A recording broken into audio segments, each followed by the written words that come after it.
Olá, bem-vindo ao canal Exposição Bíblica. O canal Exposição Bíblica tem como objetivo trazer a exposição do texto bíblico da forma correta, da forma como ele é, da forma com que o autor se expressou, e não conforme as tendências que temos por aí. Hoje vamos tratar de um assunto muito maravilhoso, muito importante, que é sobre a comunicação com o mundo dos mortos. Será que isso é possível? Nós vemos por aí uma série de coisas, os espíritas, e até mesmo alguns evangélicos que leem textos e por não terem a compreensão correta do texto, criam mais dúvidas em suas cabeças e por conta disso, até mesmo alguns acreditam que exista comunicação com o mundo dos mortos. Será que isso é possível? Então nós vamos ver a partir desse texto. Nós vamos fazer esse vídeo em duas partes. Esse texto nós vamos tratar de 1 Samuel capítulo 28 e na parte 2, num outro vídeo, nós vamos tratar de um texto no Novo Testamento que também fala a esse respeito. Tá bom? Então, se você pode deixar aí o seu joinha, o seu ok, você pode também compartilhar esse vídeo, faça a sua inscrição, deixe os seus comentários aí, se você quiser fazer alguma sugestão de tema, fique à vontade. Tá bom? Capítulo 28 de 1 Samuel, o texto nos diz assim, vou ler a partir do verso 5. Vendo Saul o arraial dos filisteus, temeu e estremeceu muito o seu coração. E perguntou Saul ao Senhor.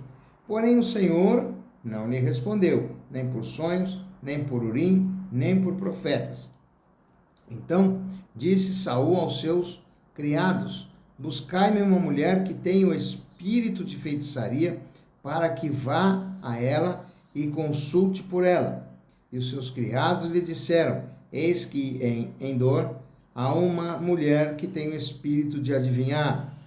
Saul então se disfarçou, vestiu outras roupas e foi com os dois homens de noite. Chegaram à mulher e disse, peço-te que me adivinhes pelo espírito de feitiçaria e me faças subir a quem eu te disser. Então a mulher lhe disse, eis aqui tu sabes o que Saul fez como tem destruído a terra dos adivinhos e os encantadores. Por que, pois, me armas o laço vindo a mim, para me fazeres morrer? Então Saul lhe jurou pelo Senhor, vive o Senhor, que nenhum mal te sobrevirá por isso. A mulher então lhe disse, a quem farei subir? E disse ele, faze-me subir Samuel. Vendo, pois, a mulher a Samuel, gritou com alta voz e falou a Saul, dizendo, por que me tens enganado? Pois tu mesmo és Saul. E o rei lhe respondeu, não temas. E o que é que vês? Então a mulher disse, vejo deuses que sobem da terra. E ele lhe disse, como é sua figura? E disse ela, vendo subindo um homem ancião, está envolto numa capa.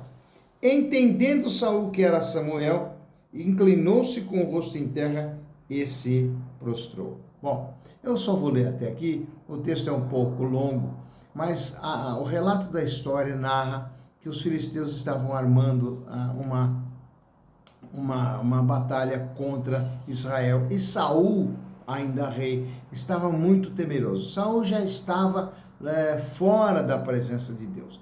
Ele estava sendo atormentado por espíritos malignos, por espíritos imundos. E o Senhor já não falava mais com Saul. Nós lemos aqui no texto bíblico. Saul consultou a Deus de todas as formas normais. Ele consultou os profetas, consultou pelo sumo sacerdote, Urim e Tumim, e nada de Deus responder a ele. Deus deixou o silêncio. Essa foi a resposta de Deus a Saul, o silêncio. Desesperado então, Saul foi até esta mulher que indicaram a Saul. E chegando lá, ela percebeu, o texto nos deixa isso claro, que ela percebeu que era Saul. Então, ele diz a ela, ela pergunta, quem é para fazer subir? Ou seja, está dizendo aqui a respeito de subir aonde? Subir da sepultura. Bom, será que é possível comunicação com os mortos? O texto bíblico aqui nos deixou muito claro, e não há sombra de dúvida, porque diz assim, entendendo Saul, entendendo Saul que era Samuel, inclinou-se com o rosto em terra. Saul entendeu, ele acreditou, ele imaginou em seu coração. Mas será que existe comunicação com os mortos? Não. Nós temos um texto bíblico muito claro e clássico, que se encontra no Antigo Testamento ainda, Isaías capítulo 8, verso 19. E vamos fazer a leitura do texto. Isaías 8, 19 diz: Quando, pois, vos disserem, consultai os que têm espíritos familiares, os adivinhos que chiureiam e murmuram, porventura não consultará o povo a seu Deus? A favor dos vivos, consultar-se-á os mortos? Ou seja, já no próprio texto do Antigo Testamento, no livro de Deuteronômio, se eu não me engano, há um texto falando a respeito disso. Deus, ele não permite. Por que Deus não permite? Bom, primeiramente, precisamos entender que quem está morto, a palavra diz, está morto, ele não se comunica. Por que não se comunica? Por que não há comunicação? Justamente porque Deus não permite isso, não existe essa permissão. Então, ninguém que morreu, seja cristão ou não, seja quem está salvo ou não, não se comunica com quem está vivo. Não há como fazer isso. O único que pode se comunicar conosco é o próprio Deus. E nós temos a comunicação de Deus com o ser humano através da oração, através da palavra. Então não há meio de comunicação com o mundo dos mortos. Isso é crendice, isso é de sentimento rebelado, de desviado de Deus. Não há essa comunicação.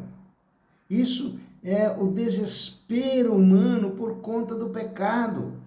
Não há como ninguém no mundo dos mortos se comunicar com quem está vivo. Não tem como. Eu vejo as pessoas às vezes pegando ondas de rádio, tentando nas ondas de rádio, nas frequências das ondas de rádio, tentando pegar alguma coisa. Não existe. Não existe. Quem está morto, está morto. Ou seja, aquele que está aqui hoje, o seu corpo está sepultado, o seu espírito ou está junto de Deus, na sua presença, em comunhão com Ele, e certamente Ele não aprova isso, porque Ele não permite isso, não existe essa possibilidade. E nem tampouco quem já partiu para a eternidade sem Cristo, aquelas pessoas que estão aguardando o juízo de Deus, aquelas pessoas que morreram sem Cristo. Não há como se comunicar com o mundo dos mortos. Os vivos não podem se comunicar. Isaías também traz esse relato, Porventura vai se consultar os mortos em favor dos vivos? Ou seja, isso é uma tremenda, é um absurdo fazer uma coisa dessa. Primeiro porque as pessoas querem saber o futuro. O futuro pertence somente a Deus e não ao ser humano. Nós não temos o mínimo de acesso, de possibilidade de saber ou de prever o futuro. Inclusive, as pessoas confundem o próprio pensamento profético do Antigo Testamento, como que se profeta fosse aquele que prevesse futuro. Não. A função principal do profeta era alertar o povo por Deus. Ou seja, o profeta falava ao povo no lugar de Deus. O profeta transmitia ao povo a mensagem de Deus. E que mensagem é essa? Mensagem, se nós olharmos para os textos bíblicos, mensagem de exortação, mensagem de arrependimento, de chamada de atenção. Em alguns momentos, Deus fala a respeito do futuro, sim, mas um futuro daqueles que obedecem ao Senhor. Então vocês vão ter dos seus olhos, toda a lágrima será enxuta. E outras coisas falam a respeito do nascimento de Jesus, né, do Messias, do próprio João Batista. Sim, mas isso com o propósito de Deus, não é um propósito de cada pessoa. Então não há como você, por seu interesse próprio, querer saber a respeito do seu futuro. O seu futuro está nas mãos de Deus. E se você quer ter um bom futuro, então permaneça firme na presença de Deus. Obedeça a Deus. Seja fiel a Ele. Continue. Persevere. Leia a palavra. Estude a palavra. Ore ao Senhor. Fale com Ele. Dessa forma, então nós vamos ter a certeza do nosso futuro. A única coisa que todos nós sabemos a respeito do futuro de todos nós, sem nenhuma sombra de dúvida, é que todos nós um dia morreremos. Isso é certo. Outras coisas nós não temos certeza de nada. Se vamos ser bem-sucedidos nos negócios, isso não diz respeito a Deus, diz respeito a nós. Deus tem para cada um, ele tem o seu propósito e nós temos a nossa parte, a nossa contribuição, parcela no nosso próprio desenvolvimento. Então nós precisamos tomar muito cuidado. Então o profeta tinha essa função. E não de ficar prevendo o futuro. Vai chover tal dia. Fulano vai casar com Beltrano. Irmãos, pare com isso. Então, não há comunicação de vivo com morto, de morto com vivo. Deus abomina isso. Isso é pecado diante de Deus. E certamente, se permanecer nisso, vai receber a justa retribuição de Deus. Deus não aceita isso. Então, se somos crentes, se somos fiéis a Deus, vamos obedecê-lo. Vamos crer. Vamos esperar, vamos aguardar, porque tudo já está determinado por Deus, tudo já está determinado por Deus. Então esse texto aqui desfaz todo o pensamento kardecista, todo o pensamento espírita, seja do alto ou do baixo espiritismo, com referência à comunicação de vivo com morto. Então, não há como haver essa comunicação, tá certo? Não é bíblico. O texto aqui nos deixou claro, esse texto especificamente falando, nos deixou claro. Saul entendeu, ele acreditou porque ele queria, desesperadamente, receber uma mensagem. Então, mas ele viu.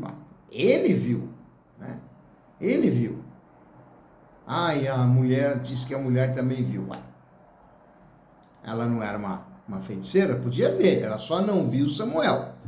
Porque Samuel não subiu. Para que Samuel pudesse reaparecer, ele precisaria ressuscitar, coisa que Deus não fez. Certamente Samuel estava na presença de Deus e Deus não permitiu que Samuel descesse para falar. Ele não subiu. Né? Veja a expressão, subiu. A Bíblia nos ensina que o homem, quando ele morre, ele torna ao pó. Né?